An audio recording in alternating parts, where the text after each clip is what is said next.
Welcome back to another episode of the Max Turn Podcast. Kyle Stitch here alongside James Finch. And today we were planning on doing a full episode dedicated to the New York Rangers, kind of discussing, do they have enough now? What's their future outlook look like as well? Kind of a deep dive on that organization.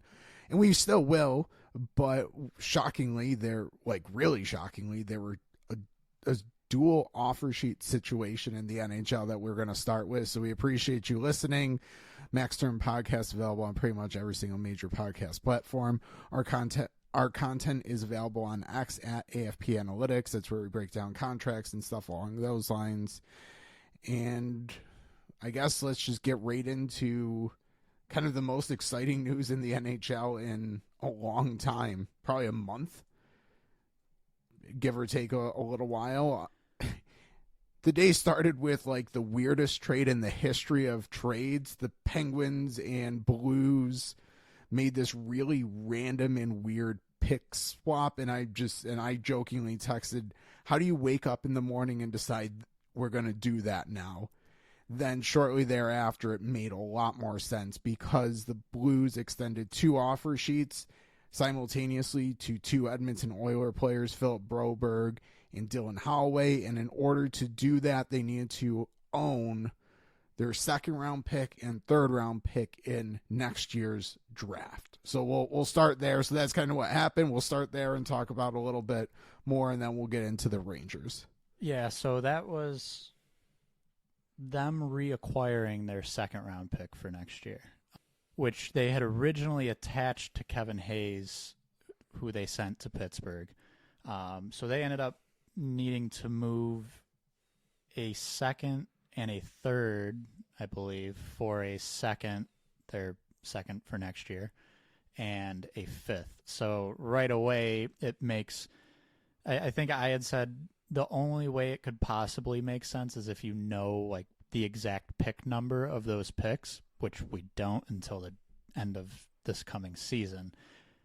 And even then, it might not quite make sense. So that was a really weird one, and it didn't take too long to figure out what it was about. But I don't think anyone really had enough time to fully think about it and realize that that's what was going on, because it was very shortly after news broke of offer sheets for Philip Broberg and Dylan Holloway. Well, I also would say that I don't think that's the first place people's minds would go either. I think it also wasn't super emphasized that it was the Blues reacquiring their pick as well. So, and I mean, that could have been intentional, unintentional. I think the Penguins press release, so they don't I don't know. I just kind of glossed over, oh, it's a 2nd. Didn't really connect the dots, but also there's only been 9 offer sheets since 2006. Yeah, so it's not on your mind that's what's going on. But everyone hopes it's going to happen. It never does. Obviously, it's not that it never does, but it very rarely happens. So it is. I don't know. Yeah, it's definitely not at the front of anyone's mind, especially when it's pretty much a lull in anything NHL right now.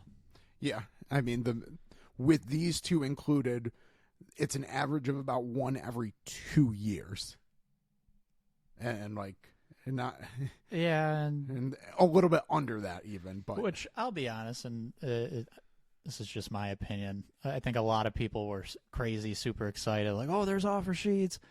I'm not personally too drawn to either one of these players. I think one of them's probably still, I think, has a brighter future than the other, but neither one of these deals, I'm like, yeah, go offer sheet that guy. I guess you can make your team better, but it's not the big exciting names that everyone hopes to see. I think it was Dom from The Athletic that tweeted out, this offseason someone decides to hit Edmonton, when last year Evan Bouchard was just sitting there and yeah. one of the, I probably like Broberg more than you might, but I'm not at that, if someone could have done this and gotten Evan Bouchard away or made Edmonton very uncomfortable with that contract, that was the move to make. Yeah. But anyways, so real quick, it takes two to tango. So player does have Correct. to agree to do Always. this, which can, I mean, we don't know. Maybe teams tried with Bouchard and just he wasn't willing. Who knows? But that is an important factor about offer sheets. It's not as simple as some other team just saying, I want that guy, I'm going to go get him. The player has to agree to do it. So right now, as it sits, Broberg would cost St. Louis a second-round pick, and Holloway would cost them a third-round pick. Basically, what Edmonton or St. Louis had given contracts $1 below the threshold to bump those picks up based on the compensation. So if Edmonton were to let St. Louis have both players, they would receive a second and third-round pick. Broberg, second-round pick, and Holloway, a third-round pick. They could also work out between the two teams potentially like some other deal or something. Probably won't happen, but who knows? So what do we think the resolution's gonna be with this? Yeah, so I will start this with saying I do like Broberg more as a player. For Edmonton's purposes, specifically their cap management, I let Broberg go, and I think about matching Holloway, but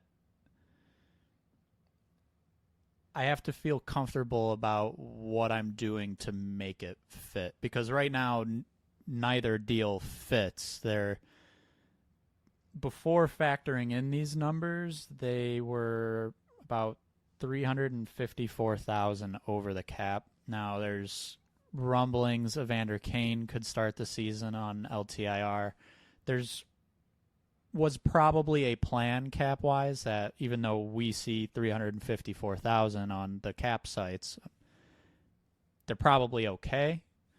But once you start agreeing to these deals with Holloway and Broberg, that could be much less of a case depending on Kane's timeline. So I don't even know if Holloway could fit, which means you're looking to make trades.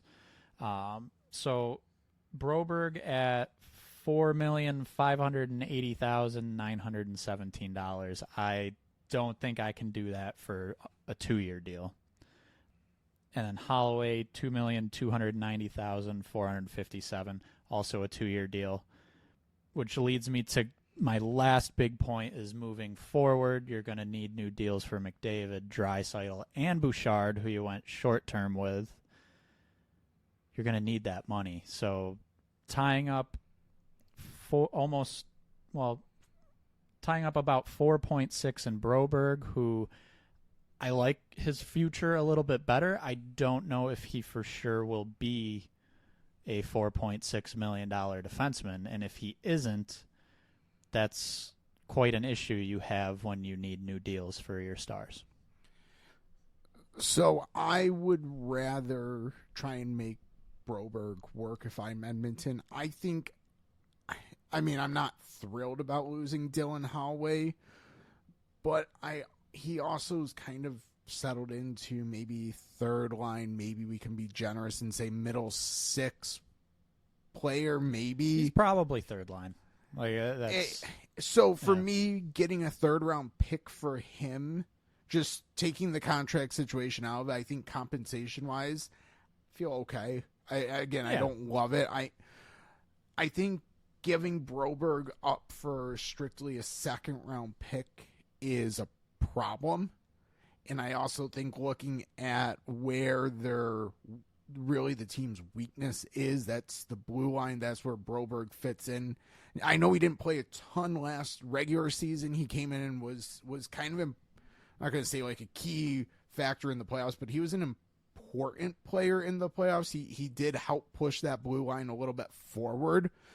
So to me, I think you need to try to make that work. And I guess Elliot Friedman, you listened to the podcast today. I didn't. Had a 32 thoughts podcast and said that CC could be the kind of cap casualty to make something work.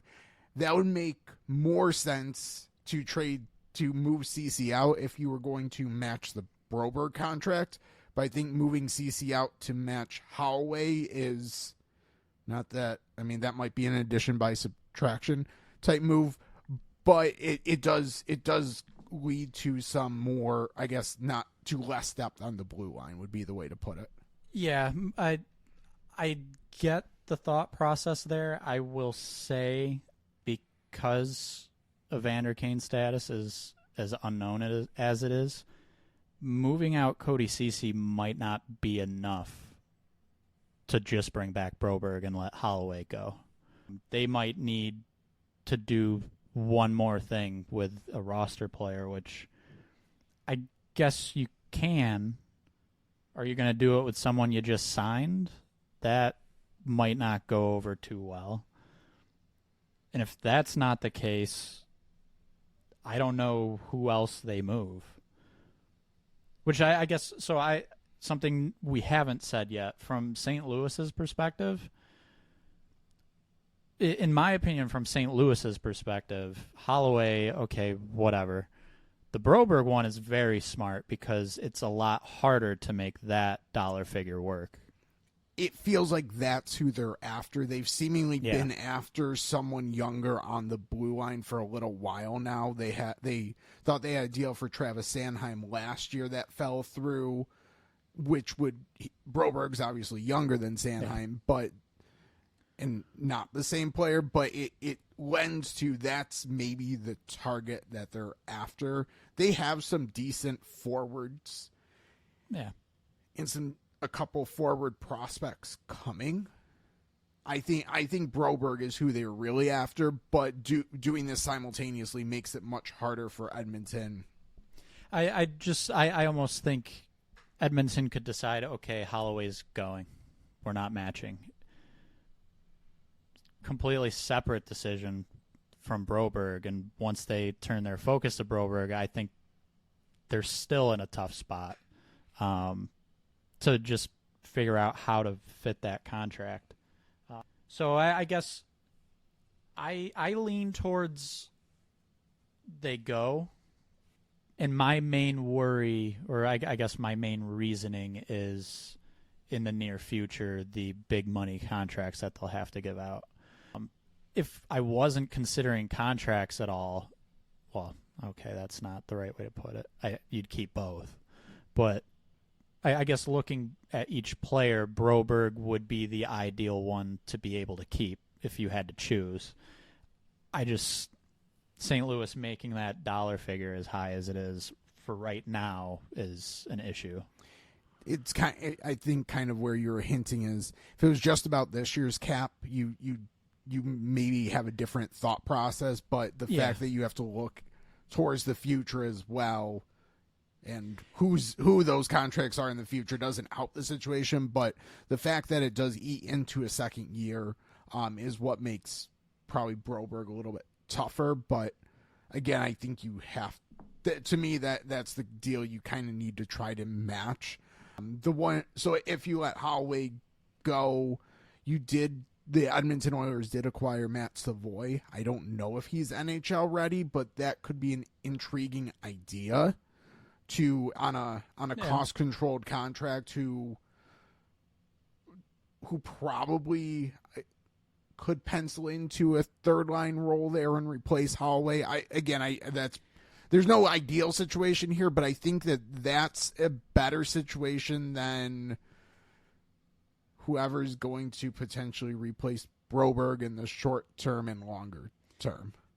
Yeah, and again, I agree with wanting Broberg to stay as far as how you want to build your team, the potential of each player.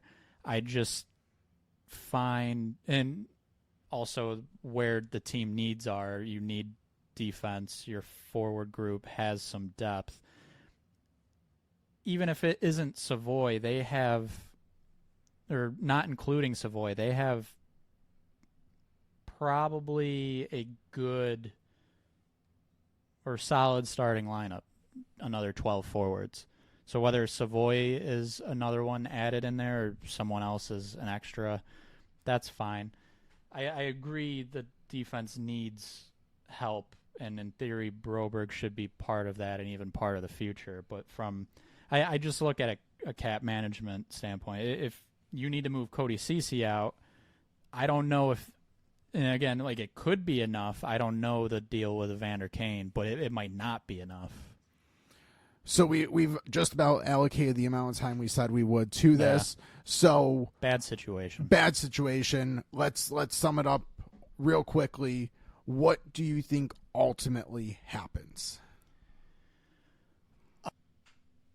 I wonder if Holloway stays and Broberg goes, but not just unmatched, but in a trade that moves out Ceci as well, and maybe even another piece. So no actual, not the offer sheet compensation, but a separate agreed upon trade between the two teams that includes Broberg. Potentially, I don't think St. Louis is willing to take Cody Ceci because they already have enough players under that. But maybe not. But I think what ultimately happens, Holloway goes, Broberg stays with Ceci getting shipped out to basically make that cap space work, and then I think Evander Kane ends up spending a long good portion of the season on LTIR. That's probably what happens. That's where I think the ultimate resolution is. I didn't pick that one because I figured that's where you were going, but that's probably what happens. I was just trying to throw out a different idea. So let's transition into a team that could have been ripe for offer sheets. Okay, bad transition. Let's get into the New York Rangers. Maybe not this year. They were primed for offer sheets like last offseason or a couple of years ago. Yeah. And we'll talk about some of the players that would have fallen into that. So, New York Rangers, we did a deep dive on the Buffalo Sabres last episode. We're doing the Rangers. I think they're another team with a lot of question marks. They won the President's Trophy. Somehow. And that, I think that's the key. If we look at, so when I say underlying numbers, I like to look a little bit at just Corsi for, expected goals for, those. There's absolutely more you should be considering, but from a team performance, that gives a pretty good overview. You can also just look at strictly like goal differential, 5-on-5 goal differential, goal for percentage, however you want to talk about that. All of those type of numbers indicated that the Rangers should maybe be a bubble playoff team. Yeah. And they won the President's Trophy. The one thing that maybe that you would have expected to have been the main reason they took that step forward is unreal goaltending from Shesterkin. And I'm not sitting here saying he was bad, but he was not a Vezina finalist. And that, unless I'm misremembering there. No, he wasn't. So I have a little counter to this a little bit, but is it Jonathan Quick? Well, kinda. When Shesterkin was not playing to the level everyone thought he should be, really the first half of the season, Quick was playing at an all-star level. And Shesterkin really, I believe, turned it on in the second half and became, or at least started to play to a level that was acceptable for what you expect from him. And then obviously in the playoffs he did real well. But I think Quick's hot start to the season helped kind of cover for Shesterkin and still provide great goalie play for the team. I think that was a long way of basically getting to the point of, if there's hope for the Rangers doing something again similar, you wouldn't necessarily expect regression from the goalies, or at least Shesterkin. You might get a little bit of a bump there to help them stay, maybe not President's Trophy level, but help them stay at that top level, clear even playoffs with bad underlying team performance metrics. Yep. That was kind of the long way of getting to that point. So deep dive, I guess let's start goalie, because that's relatively easy, but it's also a kind of important consideration when we talk about longer term as well. So this year, they're very clear. I mean, you got to feel good about Shesterkin as your starter. If Quick can be anywhere near as good as he was last year, he doesn't even have to play at the same level, but in that realm, you feel very good about him as your backup as well. He was one of the better backups in hockey last year, and at one point was almost less of a backup and actually starting a good amount of games towards the beginning of the year. So yeah, I fully agree. The big thing you kind of hinted at was looking long-term with the goalies. They're both on one-year contracts right now. So this upcoming season is the last season. And then they're both UFAs. Now, Quick is a lot older. He could end up retiring. Doesn't have to. He could go play somewhere else. But your good backup could leave. He could be gone next season. Most, I would imagine at this point, if he intentionally chose to go to the Rangers, that it would either be Rangers or done. Yeah, but still, it's a big possibility that Quick is no longer there after this coming season. Yeah, at age 40, it would be, yeah. So you might need a backup. Your franchise starter is also an unrestricted free agent at the end of next season.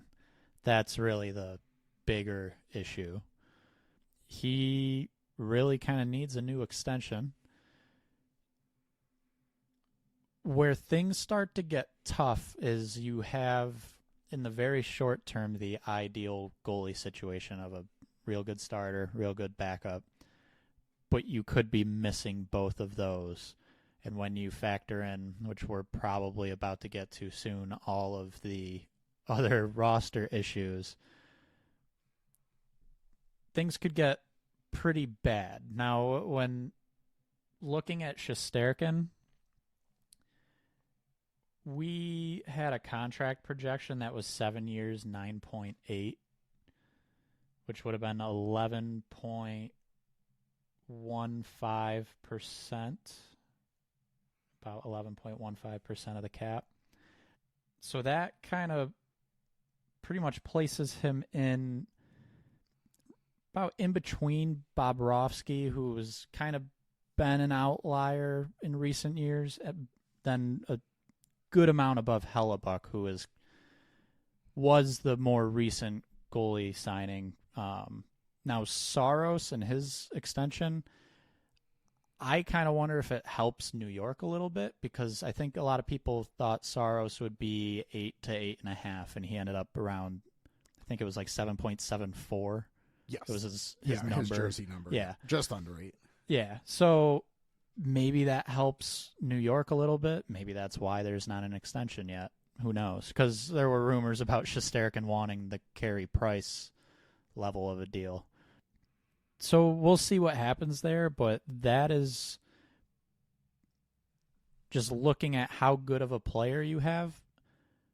Probably one of 3 great things that they have going for them, and it would be pretty detrimental to lose them, especially as you referenced before, the underlying metrics of the entire team in front of the goalies is not great.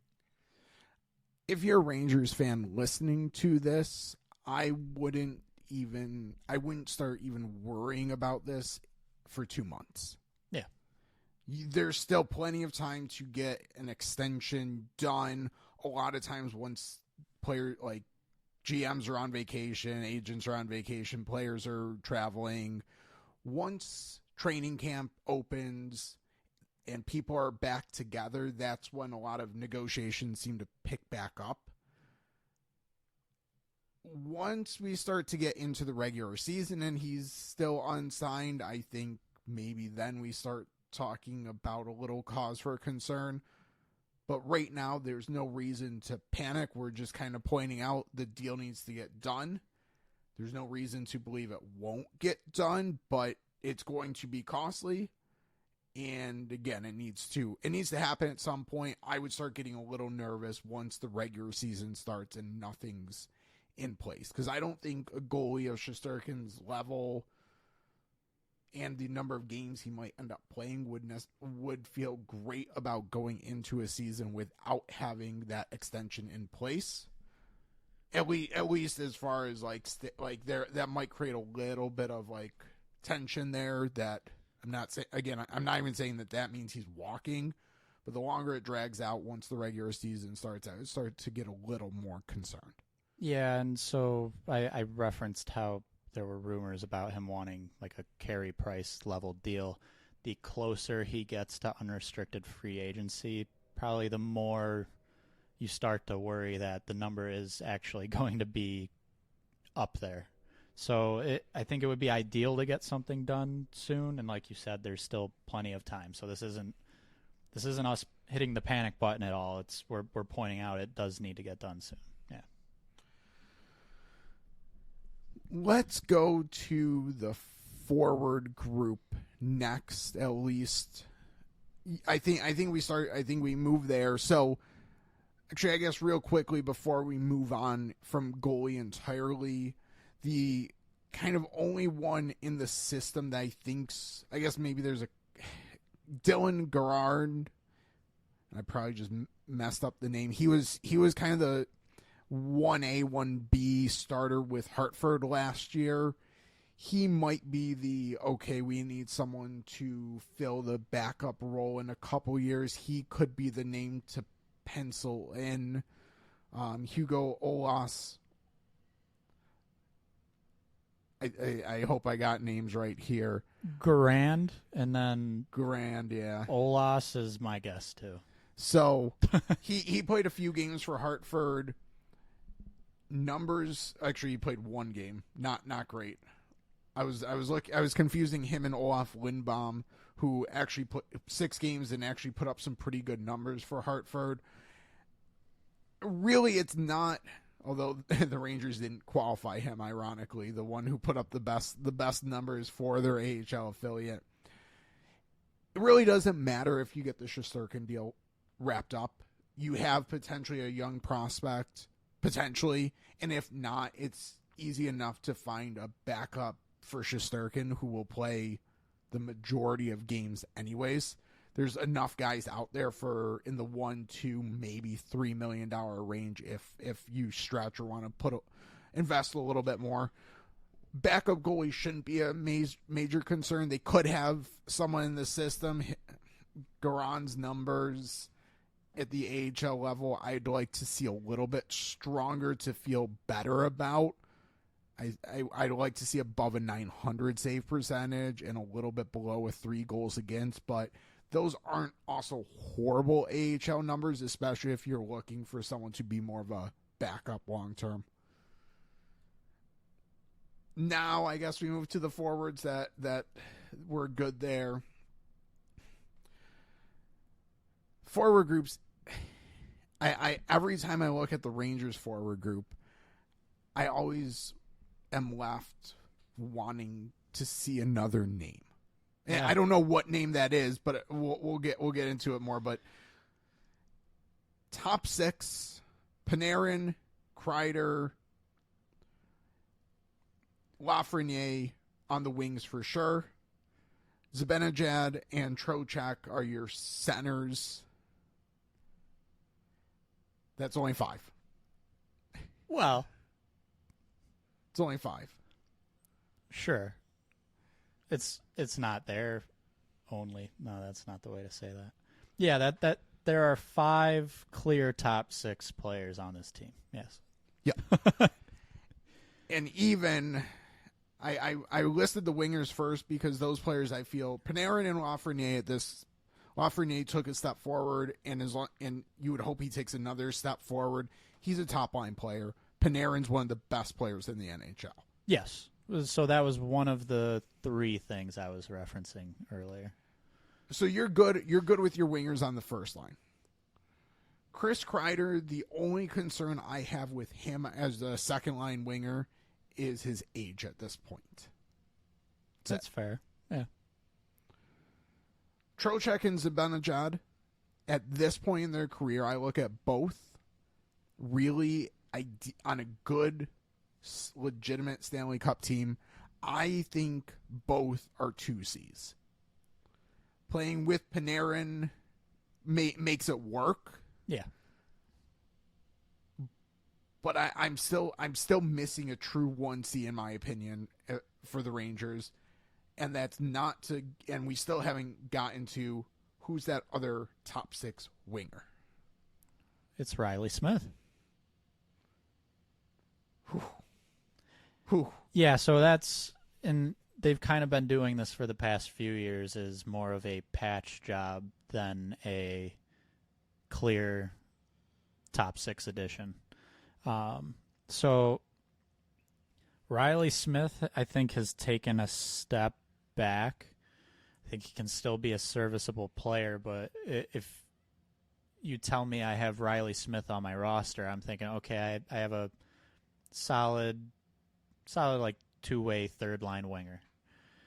He could end up being in the top 6. He, looking at the roster, probably has a leg up on the competition.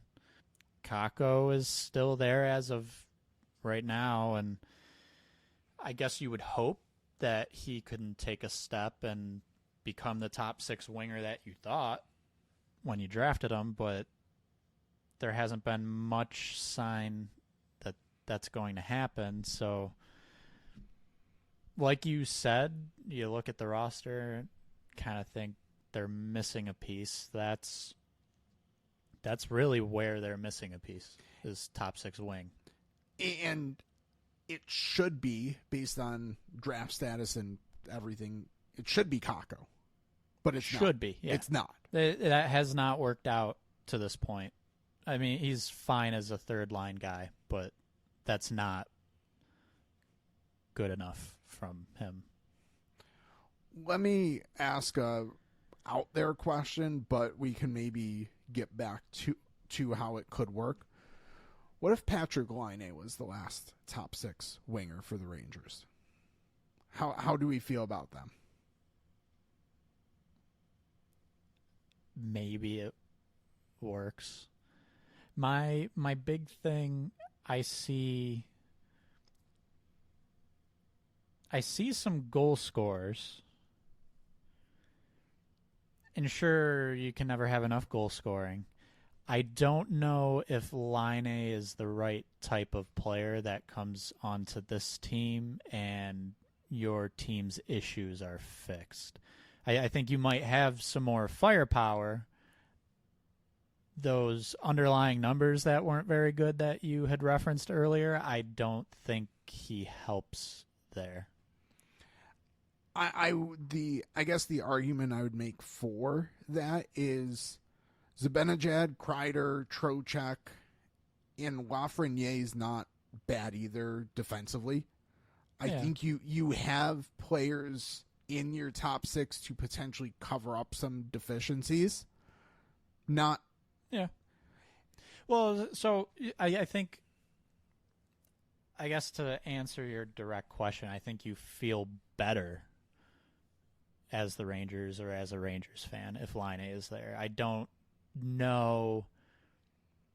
When I was mentioning that so far they've kind of just been doing patch jobs each offseason, I don't know if Laine is a clear solution, or if he ends up being another patch job.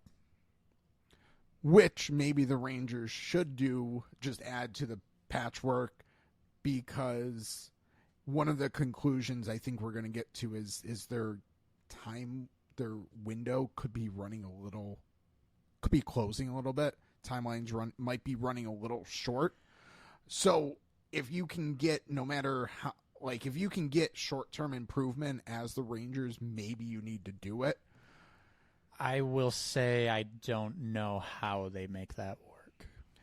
How they make it work is Jacob Trouba's basically not there. I don't think that's happening. And I don't know if that's how you make the money work. If you can move out Trouba and then get Columbus to basically retain some level of money. You can even retain some with Trouba. It could, like, the money could work. It's not an ideal situation. Yeah. But there hasn't really, we talked about in the Sabres episode, there's not really been a lot of top six players moved.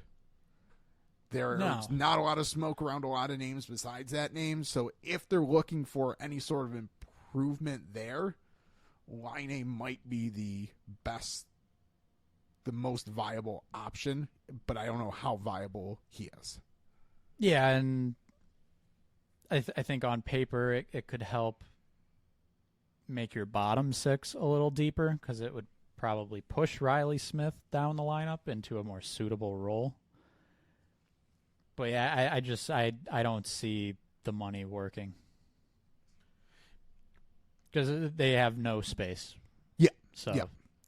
It's probably Trouba and Kakko out, Laine in, and some. I'm not saying that's a direct trade, but that's how you probably get there with some retention around that. That just feels not likely at all at this point. Any Trouba deal feels off the table. But and we'll get to Trouba. Yeah. We'll get to Trouba in a little while. So other forwards we've talked about Kakko. Philip Hedl is hopefully healthy. Yeah.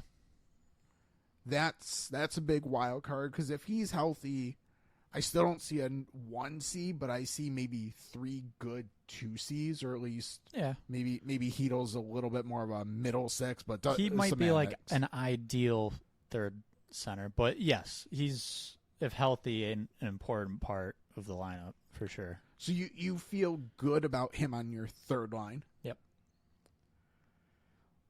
I like Will Cooley.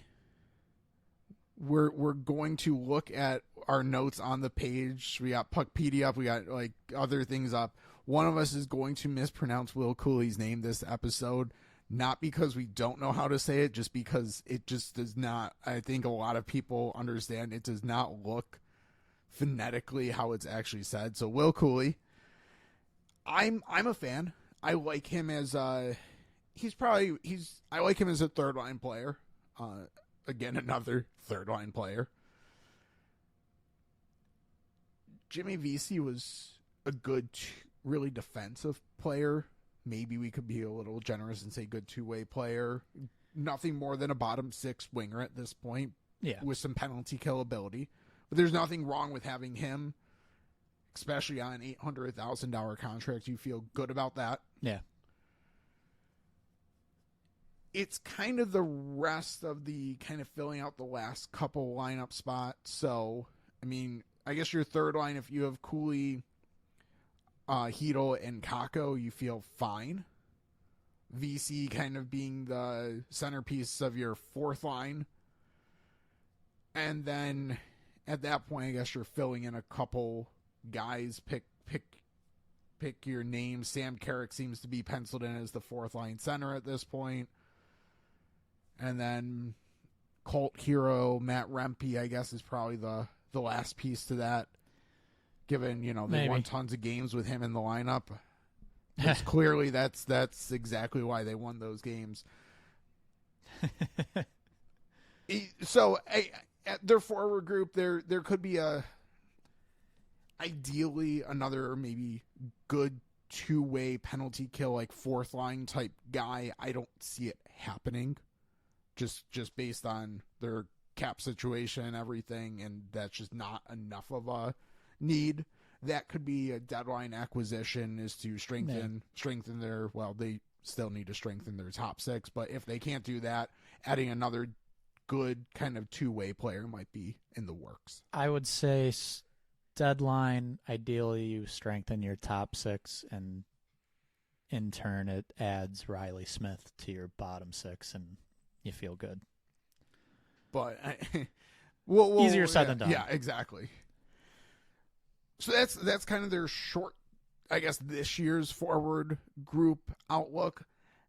Again, outside of top 6 winger, I'd like to see a bigger name, a better player on as kind of the first line center. That's not happening. That's just not realistic this year, at least. No. And we'll get to the longer term outlook as well. Top six outside of a winger, I think you feel pretty okay with if you're a Rangers fan. Third line, I think you feel okay about. Yeah, it's fine. And then fourth line, fine. I mean, would you like to see a little bit more up there? Yes, but fine. Defense is, well, it's the Trouba question mark. We've already kind of talked a little bit about that. Adam Fox, absolute stud. Norris contender, one of the best defensemen in the NHL. Number 3. Well, one of 3 of what I was mentioning earlier. So Panarin, Fox, Shesterkin, that's kind of the cornerstone pieces. Yeah. That you need to make sure are there, or you're taking a drastic step back. So Adam Fox, yeah, absolute superstar. Keandre Miller is a promising. There might be a little potential that you still want to see come out, but still a promising kind of. He's really developed a little bit more into a defenseman, if you will, stay-at-home guy. Yeah, little bit more. He's got a little offensive upside, but the longer it doesn't come out, the more you kind of start to wonder about that. I would say, though, to be clear, like he's a top 4 defenseman. Like that's where he's in your lineup. I was going to get to, is he the top pair guy with Adam Fox? Should he be? Maybe. I think for balance wise, he shouldn't. So I mean, I'm very. When I look at a top 4, I'm less worried about whoever the 2 guys are that are making the most money are your top 2. It's not necessarily that. I would say more about the fit, just how the players play together. So short answer, I would say Miller could be on a top pair if that's what works. It's been Ryan Lindgren. Yeah. Generally speaking, with Adam Fox. It has. Which was not great last year. Let's get back to Lindgren in a second. Let's finish out kind of who they're there, and then we'll kind of talk about Lindgren, I guess, as we start to look forward as a little bit as well. Braden Schneider, I'm kind of high on his potential. It's been a couple years since I did any like draft probability things, but he had graded out really well at the time in my kind of basic little model I had that times when I look back actually like has aged fairly well. He was one of the players that I thought was a little under the radar. So I guess maybe a little bias and wanting to be right. But performance has been there. Well, so I would say he's been fine for a bottom pair, borderline second pair defenseman. I think this year I think you need to see the step taken from him. I'm not concerned that he hasn't taken the step yet, but if this year goes by and he hasn't, I start to have some concerns. But I think he's still a player that has potential to move up the lineup. I'm looking at his real quickly. I like to use natural stat trick occasionally to just look at like relative numbers. So how much the team improved or was worse with the player on the ice versus not on the ice. With Schneider, they're basically even. They're a little bit negative, but basically even. That's that's fine for as you said, a third pair guy.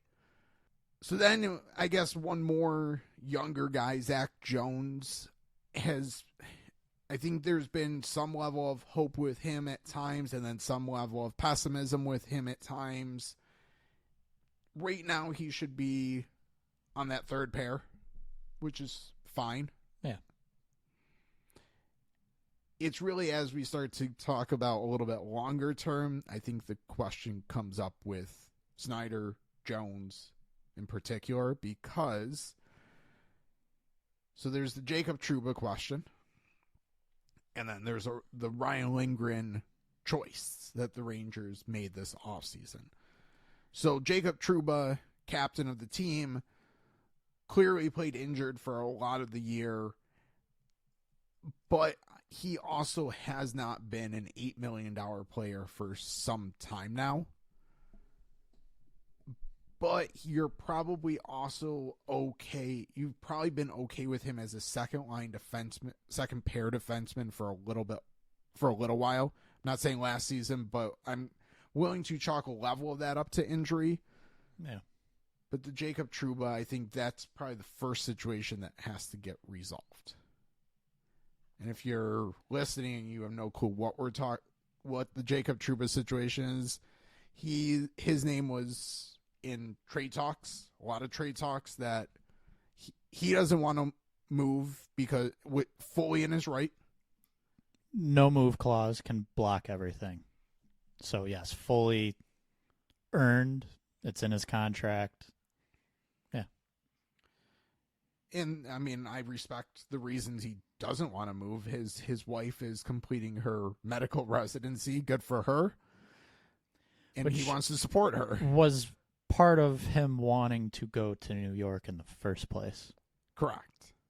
So, like, this is not some shock, surprise thing that should have too many people upset. I guess I get why fans are like, oh, well, now our team's stuck in a certain situation. But this is, they agreed to it. Nothing that's happening right now with Trouba is something that should be a surprise to anybody. No, and it's all very understandable, very justifiable. Like, good for him for sticking, like, basically holding his ground here and not giving in just to help the team, because he earned that no move clause. That was something important when he negotiated his contract, and he got it, and he's sticking to it. There's nothing wrong with that. So it seems, as you mentioned, it seems like the ship has sailed. I mean, you never know. We got as we mentioned earlier, we got 2 offer sheets in August. So you never say never about anything. But the Rangers feel like they probably are done at this point. Again, there's a question of should they be? We kind of already mentioned top 6 forward. Maybe they shouldn't be. Well, so it's hard because the obvious move to make would be to move out Trouba, to at least create the space to make more moves. At this point in the offseason, I don't even know how big of a list Trouba would have had of teams he'd be willing to go to. If he is really insistent on not leaving New York, and specifically New York City, because I remember seeing rumors of the Sabres, and they're in New York. Well, it's not close. You're talking a day's worth of travel. 6 hours drive, about a 45-minute flight. You could fly, so not a day's worth if you fly, but you're pretty far away. It's not the same as you're in New York City. No. That's where you live. It's where your wife is. So I guess if there's one team he would maybe be willing to go to, not supposedly, that's the wrong word to use here. My guess would be the Islanders, because they are in New York and close by, and that's not a big move for him. You start talking about the Sabres, the Bruins, maybe Philly. Philly would be or Philly New or the Jersey. Devils. Yeah. But I had speculated Philly earlier in the offseason because of that. The Devils aren't doing it at this point. There's not space on the roster. That's the other team, I guess. So the Islanders are based in New York City. The Devils are not far away either. Yeah. He could still live in that area and commute very easily. But so Islanders, Devils, there's not space to make that happen. Philly, there's not really space to make that happen. I would say roster-wise, maybe, but they need to move out Cap. Yeah. And I also wouldn't necessarily say they should do it. So where is he going to go at this point? I would be shocked, like absolutely shocked at this point in the offseason if a Trouba move happened. I think it's either a trade or a buyout next year. And to just, if you're listening, well, what about buying Trouba out? That ship's out for the Rangers. Yes. They don't have any arbitration things pending. The buyout window was right before July 1st. Unless you have some arbitration cases, they don't. No one does at this point. No one does at this point. So the buyout completely, window is gone. Yeah, there's no even ability to acquire someone who's headed to arbitration. It's done. So it's trade. The only way that Trouba is not on the roster is as you laid out a trade, and as you laid out the options that seemingly would work for him and his family are basically not options from a hockey standpoint. So the other defenseman, Ryan Lindgren, he wasn't great last year. He was injured. It was fair to say not good, but he was hurt. Looking the 2 seasons prior, he's not a guy that puts up points, and that's pretty clear just from basic stats, goals and assists, points. It's pretty clear from some underlying metrics. He's not an offensive presence. He's pretty solid defensively, usually. And again, last year, not good. He did play hurt. So I think the question is, what role is best for him? I think even if you put this past season aside and you look at the type of player he was, I think it would be fair to question, should he be playing on a top pair with Adam Fox? What makes this situation, I guess, even more interesting is the 1-year deal that they signed him to this offseason. So he was an RFA, yep, and a 1-year deal takes him to unrestricted free agency, which I'll say there were plenty of Rangers fans letting us know how bad Ryan Lindgren is, and that's perfectly fine. They shouldn't have even signed him to that one. Someone who's a top 4 defenseman for you, specifically plays with your franchise star, and historically has been a good player, except in a recent season when he was hurt, walking him to unrestricted free agency is an interesting choice. Now, maybe that shows how the team really views him. Maybe they're fine 1 more year of Lindgren and then let him go, and maybe a Zach Jones is able to move up the lineup. Maybe that's kind of a viewpoint of the team. But really just how they handled that this offseason was, I would say it's fair to say, questionable. So two of these players are restricted free agents, so the team would control the ability to basically bring them back. But right now, the Rangers do not have a left shot defenseman under contract for next season. Miller and Jones being those 2 restricted guys, and Lindgren the 1 UFA. Correct. But they still need, so that's still 3 contracts there that they have to hand out. And then if you also factor in the potential of moving on from Trouba next offseason, you're potentially looking at moving out 2 top 4 defensemen, having to give 2 new contracts to your other 2 restricted left shot defensemen, and then replacing both Trouba and Lindgren. We'll get into the math. It's doable. It's absolutely doable. And I'll say, and we kind of mentioned this, so it almost makes the development and potential of Braden Schneider an even more important thing, because if you do decide to move on from Trouba, and in theory you open a top 4 spot, if Schneider can play to that level and take that spot, then in theory you aren't looking for a top 4 defenseman to fill that role. You can now look for a bottom pair guy, which would be much cheaper. And Schneider next season will still be at $2.2 million. So that makes him and how he plays this year even more important. And even to an extent, Zach Jones potentially, yeah. I mean, it could be as simple as Miller moves up to play with Fox, Jones and Lindgren, or Jones and Schneider become your second pair after playing this past season together, and you fill out a third pair. I think that's the optimistic view. That's absolute best case scenario. Yes. Is your two bottom pair young players take a step and become top 4 defensemen at the same time. Yeah. I wouldn't make that my plan A. No, neither would I. But it's possible. You're thrilled if it happens, but you should not expect that. Yeah. Even if one of the two can move up, you're feeling good. Yeah. So before we get a little bit farther longer term, let's just quick answer. Do you think the Rangers right now are good enough to reach probably where their fans think they need to reach, which is basically winning a Stanley Cup? No. I fully agree. We hinted at it towards the beginning.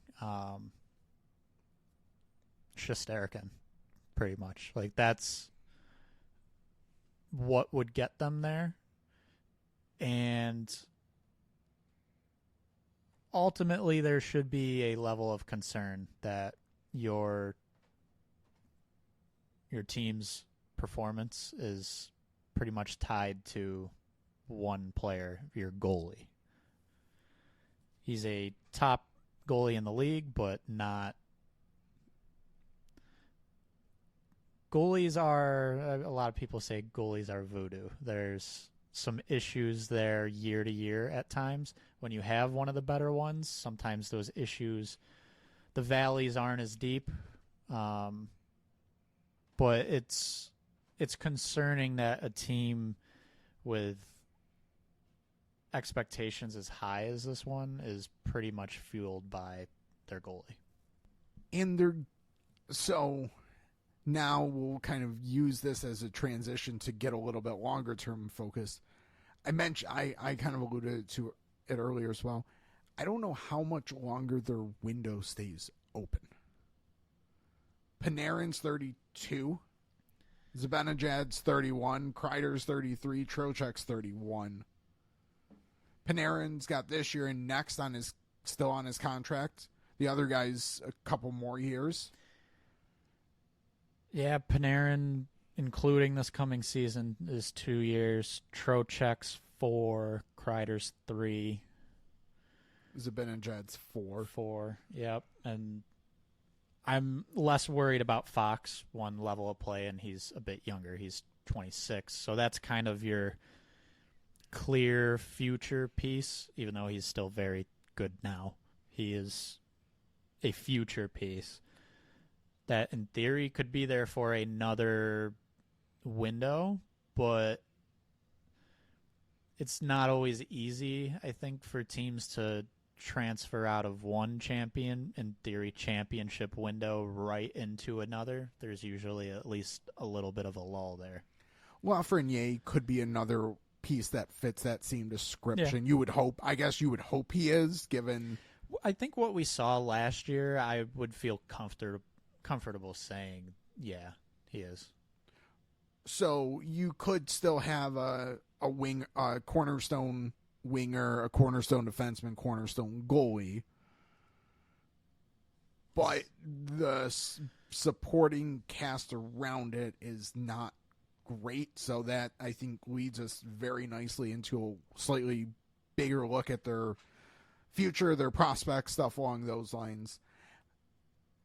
So before we get too far into their prospects, I will argue that they have too many quality prospects. And I say that in the nicest way possible, but for a team that I think's cup window is now, having multiple quality prospects and also making a first round pick this year, you should maybe use one or two of those assets potentially. I think I have the bigger problem with them making their first round pick this year. It has nothing to do with the player they picked. I know that there's been some people who follow the draft more closely weren't real high on EJ Emery. I'm not going there. It's just more the logic of using that asset when, again, we just laid out they really could use a little bit more of an improvement in their roster. So, prospect-wise, they have, two good forward prospects, I'll say. One with you would hope top 6 potential in Gabe Perreault. He's played on the same line with the same line mates for a couple years, Will Smith and Ryan Leonard, at Boston College and also at the U.S. Men's National Development Program. Both of those players were very high draft picks. Will Smith 4th, Ryan Leonard 8th, if I'm remembering correctly. I think that's correct, to the Capitals right after Michikov went 7. I think that's right. Maybe I might be one pick off somewhere. Getting fact checked as I said that. But Gabe Perreault was actually the leading point producer with those two. I got my draft picks right, and and I also know that he was the leading point producer at BC his freshman year with those players, or at least was. I think he finished the season. He was for a good stretch of the season. He could be, so he's seemingly staying in college. Like, very rarely are guys going to sign out of college at this point to play in the NHL immediately. Yeah. Especially this late into the season. So he's probably not the top 6 winger solution this year. Could be next year, potentially. Yeah. You can't guarantee that, but potentially that spot that we currently have Riley Smith penciled into next year could be Gabe Perreault. Could be. We're giving a very optimistic look right now. And then the other top prospect, I think where he slots in the lineup's a little bit different of a question mark, but it's Brennan Othmann, who he seems middle 6. He's offensively less firepower than Perreault, but more of a two-way game. I think if you move on from Capo Caco after this season, he's the logical replacement.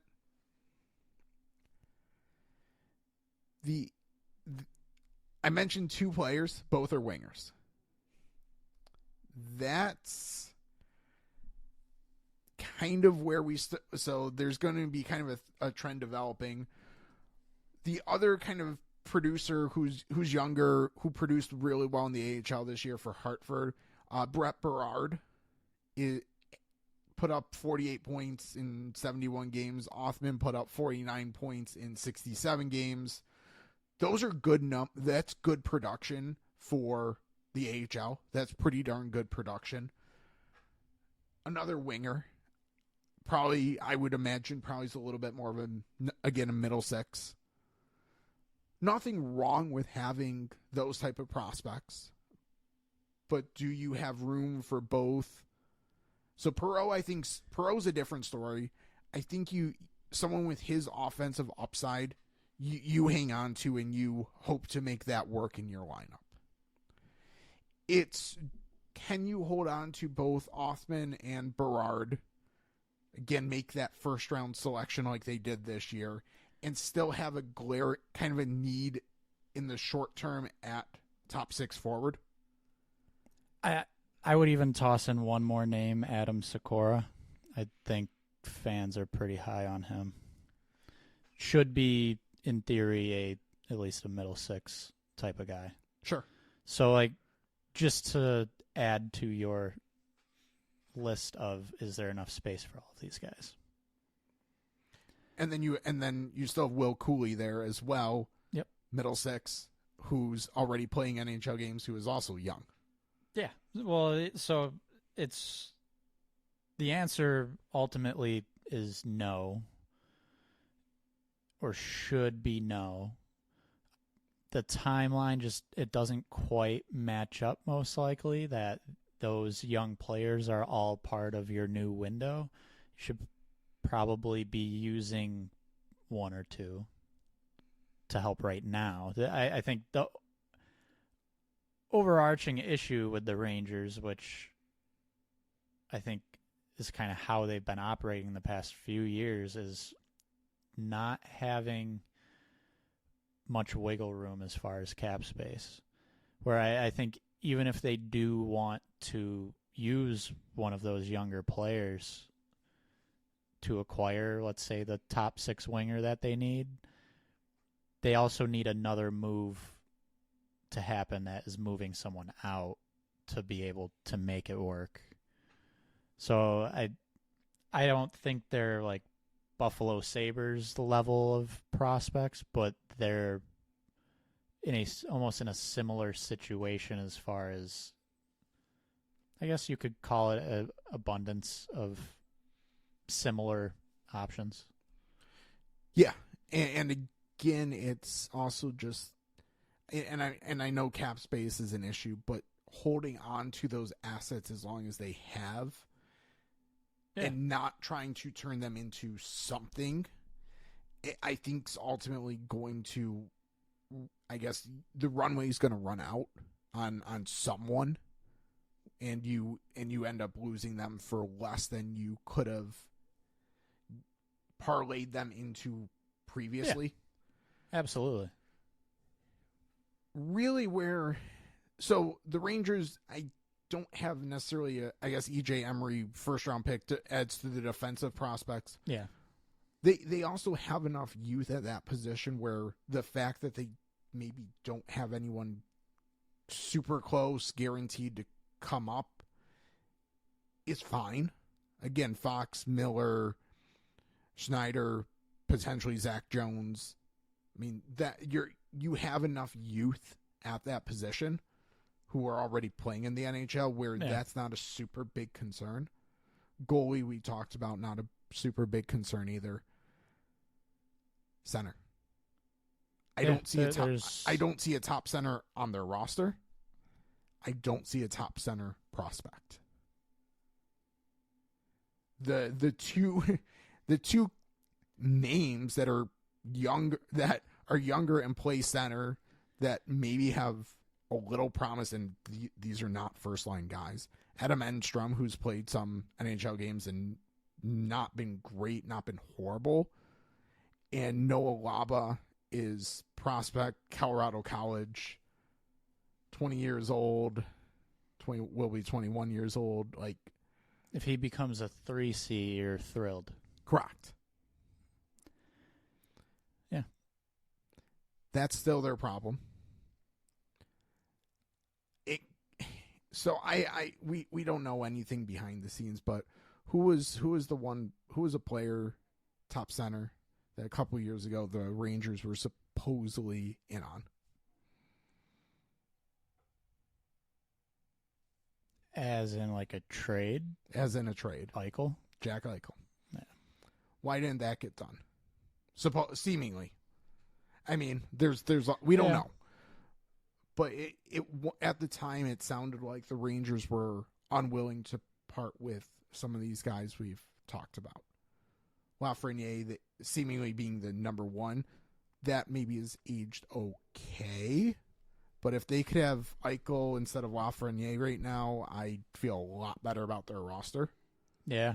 Well, I mean, it's tough to name too many players above Eichel as far as how good they are. He's a top center in the NHL, so I don't know if there is a player on the Rangers that you shouldn't at least be willing to have the thought conversation of would it make sense to trade that player for Jack Eichel. Maybe Adam Fox you get. That is like you are trading a top franchise defenseman for a top franchise center, which is, those moves rarely ever happen. That doesn't happen. So main point being they were probably a little gun shy when they could have added another cornerstone. So it would have been Lafreniere plus, but again, as you mentioned, okay, not plus Fox. The Rangers don't do. But Lafreniere doesn't get a Jack Eichel deal done or name another top 10 NHL center. Maybe the only deal, Lafreniere plus insert Keandre Miller's name, that's the only maybe that I that if that was the ask, maybe not doing that has aged okay. Maybe. That is close. I mean, so I'm trying to make sure I have this right. So Eichel ended up being Alex Tuch, Peyton Krebs, a first and a second, I believe. So, I mean, that shouldn't be too tough to beat. So Lafreniere, I mean, I think the big issue at the time with Eichel was the injury probably lessened what a return should have been for that level of player. I also think the Rangers being in the Eastern Conference probably had to maybe meet a slightly higher price. Yeah. So, Tuch, good young player signed to a good, reasonable contract. Krebs, top prospect at the time, first-round pick, second-round pick. The first and second should be no issue. Correct. So it's figuring out which players match up in that Tuch and Krebs spot, which at the time, Krebs, Lafreniere beats Krebs. Yep. Figuring out Tuch might be a little tougher to do because of the term that he had on his contract, coming over with a very good contract. Not a lot of players like that in the NHL. I don't know if anyone like that really existed for the Rangers, but you may be able to match up value-wise if you are willing to talk about a K'Andre Miller. I was looking for another name, didn't really find it. Maybe a Philip Hedl at the time. Hedl, Braden Schneider, Brennan Othman. I'm not saying that but those could have been other components. Yes. That they should have been willing. And that's really the point I'm trying to get to here. Yes. Is they seemingly were gun shy at the time. Which to be fair, a lot of teams were. Yes. Lafreniere, you're okay still having. Miller, you're okay still having. Maybe if they were, if those two had to be the package, maybe you're okay justifying. Not getting Eichel, we're okay. But basically, if it's Lafreniere plus anyone else, or Miller plus anyone else, any other combination, boat was missed. And I think that was their best opportunity because they are still chasing that position. And now, outside of Gabe Perreault, I don't know if they have anyone that they could move to get that deal done. And so, again, Othman's fine, Berard fine, but it's going to take a lot more than those two to get a 1C. Like, Perreault has to be on the table, and as I kind of mentioned at the start, he's maybe the piece that they most need to pencil into the future lineup. Yeah, and when we start talking about the need of a 1C, how many other teams could jump right in? And how many other teams will have just as good of a prospect pool, amount of draft picks? It's not an easy thing to do. I guess we kind of picked Eichel as like a option to almost pick on a little bit with the Rangers, but it's an example of like that's the type of thing that when it comes around they should be willing to do. That's how they're going to really improve their roster, because looking at how the past few years have gone, they're not running it back. They are bringing in new pieces each year, but the level of roster and the type of pieces they're bringing in, the level of those players, it very much feels like they're pretty much running it back every year, and it hasn't ultimately worked for them. And kind of as we've mentioned throughout the episode, there are numbers that are concerning about the team that would point to them not being a President's Trophy winner again. And I think what you just laid out was fine for them to do for a couple years because they had a lot of their core players in their prime. We are now starting to get very much to the place that you start worrying about these players aging. Chris Kreider did not have as good of a season last year. I mean, he wasn't going to have another necessary 40-goal season, but he dropped off a little bit, and you hope that that was a little bit more of a blip, maybe new system or something, and not age. But at his age, you also have to start to get a little concerned. He has scored 39 goals. Did he get 39 goals? I know his overall play was not quite as strong. He's a big power play guy too. So, I think if I'm remembering correctly, I agree. I think overall play was down a little bit. His numbers were also still fine, not as good. Well, it's just once you see that and you see it for a player who's 33, it's fair to wonder if the decline is beginning to happen. So I think that's a very important and fair point about the Rangers is a lot of their top guys are getting a little bit older. So let's finish with the cap space math.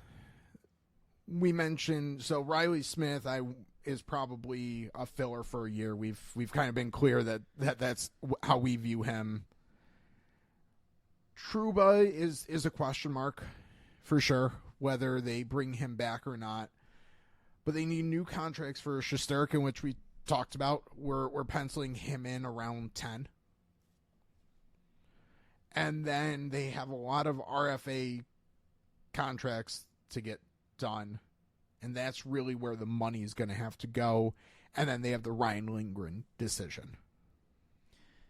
Yeah, so next season, as if you go and look on Puckpedia, you're going to see 29.8 in the projected cap space spot. They are not currently accounting for the cap rising. So if we say the cap goes up about $4 million, which is fair to expect at this point, we'll call it $92 million for not this coming season, but the following season. So we're going to say around 30, about 34. It'd be 33.8. So we'll say 34 for easy math. Yes. So let's say 34 in space, and just because we have them, we'll go to our wonderful contract projections or our contract extension projections. Pin tweet at AFP Analytics on Next. Yep. So let's go. This is just going to be alphabetical. Will Cooley made sure to we're still batting one right. 1,000 here. So, and again, I want to say this is extensions that we projected for this offseason. So if another year goes by, it's very possible some of these numbers increase. They could decrease, I guess, as well, but some could increase. Someone like Will Cooley, we had projected to receive a 2-year deal at about $1.3 million. So we'll say 1.3 for Cooley. Going to say we're going to take the lower of the projections for both Lafreniere and Miller. We did a long-term and short-term, so lower is going to be the short-term amount. For Lafreniere, that's a 1-year deal at about 5.6. Should also add, these are available, we've said that, but the difference between long-term and short-term at this point, because both of them are starting to get very close to unrestricted free agency, is not as substantial as maybe if they were a little bit younger. So correct. Keandre Miller was also projected short-term at about 5.6. So it's about $11 million between Lafreniere and Miller. Yep. Shesterkin, he's going to be the big one. So his extension, we had 7-year deal, 9.8. Just call it 10 for easy math. Okay. And a little bit easier to manage. Jimmy VC, good, like I would say good bottom six winger, good defensively, good two-way guy. We did 2 years at about 1.9.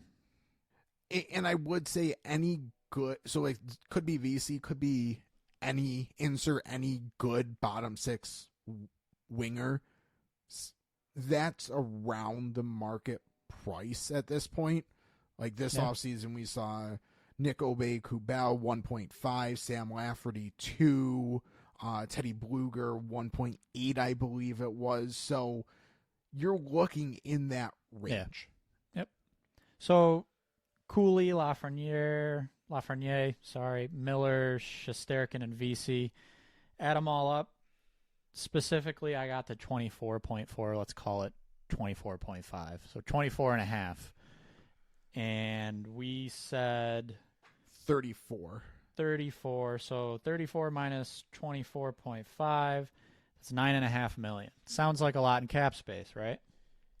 Well, the Rangers next year will need, in theory, a new contract for Riley Smith, who is currently penciled in as a top six forward. Capo Caco. Let's see. Edstrom, if he plays well, it won't be a huge deal, but it could be something. Matt Rempe. I laughed a little. Sorry, Rangers fans. Ryan Lindgren, one of your top four defensemen. And Zach Jones wasn't part of our projections either. And Jonathan Quick, so essentially your backup goalie. Yep. So you are probably going to somehow need to find a top six player, at least one. There for sure will be one hole. Yep. A third line guy, unless that very well could be an internal prospect. Could be. I'm going to say one more forward potentially. We'll see if some of these younger guys can step up. We might not have to, but potentially 2 to 3 forwards. Lindgren would be gone, or you need to re-sign him, which probably wouldn't be cheap. And then Zach Jones, if he takes a step and that's ideal, you're going to have to pay him. And if he doesn't, then that's probably another higher in the lineup defenseman that you're going to need to find. That's not a lot of... and then a backup goaltender, which a lot of these different needs aren't in themselves breaking the bank. The top six forward would, and maybe even a third line guy could be sizable. But some of the depth guys, not huge. Needing to replace Lindgren, that could take up like pretty much half of the $9.5 million we think would be available. I mean, we saw a lot of guys who you would consider as good replacements sign this offseason for around 5 to 6. I'm talking. That's true. Like the Matt Roys, the Brett Pesci's, Dylan DeMello. So just those are the type of players that sign around 5 to 6 million this year. Really, if you were to want to sign a top six winger and a top four defenseman, your $9.5 mill's gone. You might even need a little more than that. Yep. So where could they get more than that? Jacob Trouba. Can they trade him? Do they have to buy him out? I'm going to play worst case scenario and say they either trade him with 50% retained or they have to buy him out. It would be the same math there. For next season, $4 million on the books, $4 million saved. So that projected $9.5 million in cap space would go up to $13.5 million, which between getting your top six forward, your middle six forward, a top four defenseman, Trouba's gone. So now you either need Schneider up and a bottom pair defenseman, or Schneider's not taking that step and you need a new top four defenseman. And then you have your goalie, your backup goalie you still need, all for $13.5 million. Not a lot of space to truly improve. they can probably make it work to essentially run it back again. I think, and we alluded to it, and we'll kind of wrap up here. So the math is, it's doable. It's doable. Yep. You probably need one or two of those prospects to bring, I guess, play a fairly significant role and play it well. Yeah. If somehow if Gabe Perreault comes out of Boston College and can fill your other top 6 winger spot, that's huge. Absolutely huge. Because then you can feel better about moving on from Trouba.